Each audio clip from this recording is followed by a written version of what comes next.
Hop, les correcteurs dynamiques. Donc, sur le Toursemab, hein, qui est de la commande numérique Lune 760T. Donc, nous avons vu précédemment comment introduire les jeux d'outils. Donc, maintenant, les correcteurs dynamiques. Au niveau de l'affichage, là, actuellement, je suis déjà sur l'affichage sur le tableau d'outils.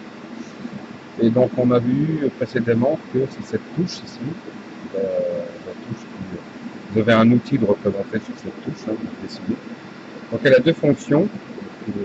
Soit on aperçoit, on a la visualisation du tableau d'outils, des corrections d'outils, soit on a la visualisation des correcteurs dynamiques. Donc j'appuie une deuxième fois sur la touche, et là, mon écran vient de changer, et en haut, j'aperçois bien maintenant le correcteur dynamique d'outils, avec le numéro de ligne, le correcteur dynamique sur l'axe des X, le correcteur dynamique sur l'axe des Z. Je veux maintenant introduire un correcteur dynamique sur l'outil T5 et à ces jeux d'outils introduites à la ligne numéro D5 du tableau d'outils. J'appuie sur l'affichage, sur la touche, je change l'affichage sur le tableau d'outils. Donc je vois bien sur la ligne D5 une jauge. Et donc je veux demander à la machine de réaliser la pièce avec l'outil 5 en diamètre extérieur. Je voudrais que ce diamètre soit plus grand de 6 dixièmes au diamètre et de 3 dixièmes plus long de 3 dixièmes. Donc je vais donc sur mon tableau de correcteur dynamique et je vais me servir maintenant de la ligne qui est ici. Tout ce qui est correcteur dynamique, ce sont ces touches. Donc j'appuie sur D. Donc la commande numérique me demande sur quelle ligne je veux introduire les correcteurs dynamiques sur la ligne numéro 5.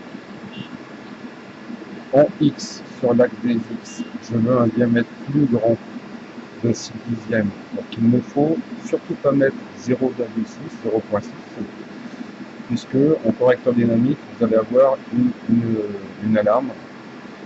Pour la commande numérique, les valeurs sont inférieures au millimètre déjà, et il ne faut pas mettre de 0. Donc X, 0,6, 6 dixièmes de plus au diamètre, et sur l'axe Z, je veux que la pièce soit plus longue de 3 dixièmes. Donc, 0,3 et non 0,3.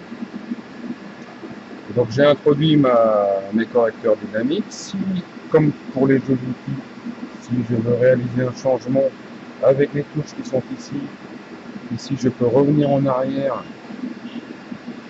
positionner le curseur sous le 6 et lui demander par exemple 8. Donc le 8 vient de remplacer le 6, donc là je me demande un diamètre plus grand de 8 dixièmes. Je peux modifier certaines choses avec les valeurs.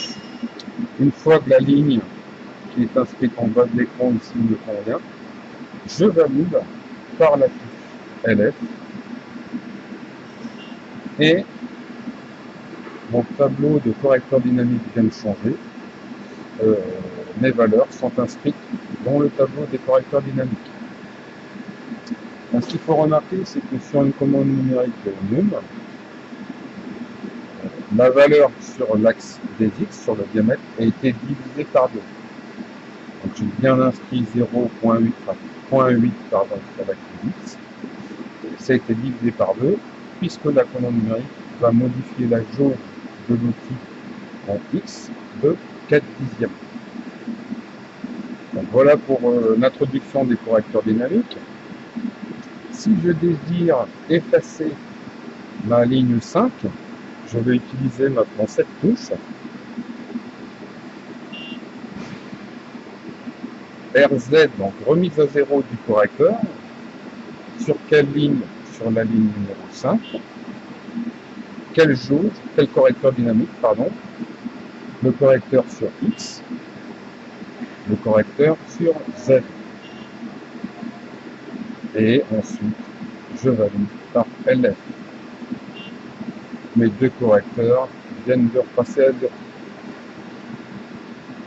Voilà pour les correcteurs dynamiques sur la commande numérique 760T, donc l'introduction des correcteurs et aussi comment les effacer.